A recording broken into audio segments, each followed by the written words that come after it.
آج تو پہلے 5 فروری ہے، اس حوالے سے یوم یکجہتی کشمیر کے حوالے سے ذکر کرنا چاہوں گا،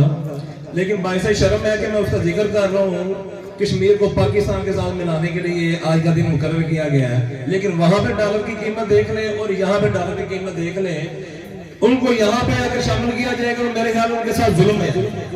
کیونکہ ہم حدود کا شکار ہے۔ جو آزادی ہمیں چاہیے تھی، جس کے لیے ہمارے بزرگوں نے قربانیاں دی، نہ وہ آج تک ہم حاصل کر چکے ہیں اور نہ ہی ہمیں آزادیوں سے ہمکنار کیا جا رہا ہے۔ اگر کوئی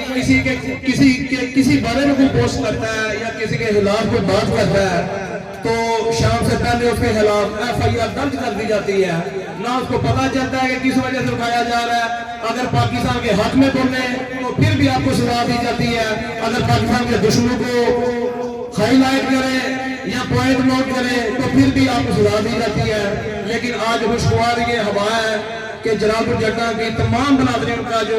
یہاں پہ اکٹھ ہے اور ہر برادری کی یہاں پہ نمائندگی موجود ہے، یہ پاکستان کے لیے نہیں بلکہ ہمارے شہر کے لیے باعث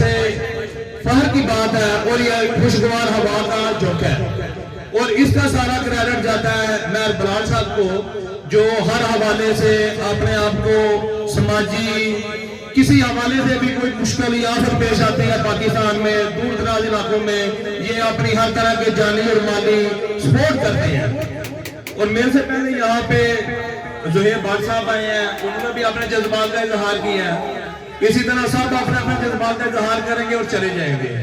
لیکن ہم یہ چاہتے ہیں کہ یہ جذبات یوں کر کے تقریر کرنے کے بعد ٹھنڈے نہ پڑ جائیں، بلکہ اس کے بعد جتنی آئی اکٹھ ہے، اللہ تعالیٰ سے میری دعا ہے کہ اللہ اس اکٹھ میں برکت ڈالے۔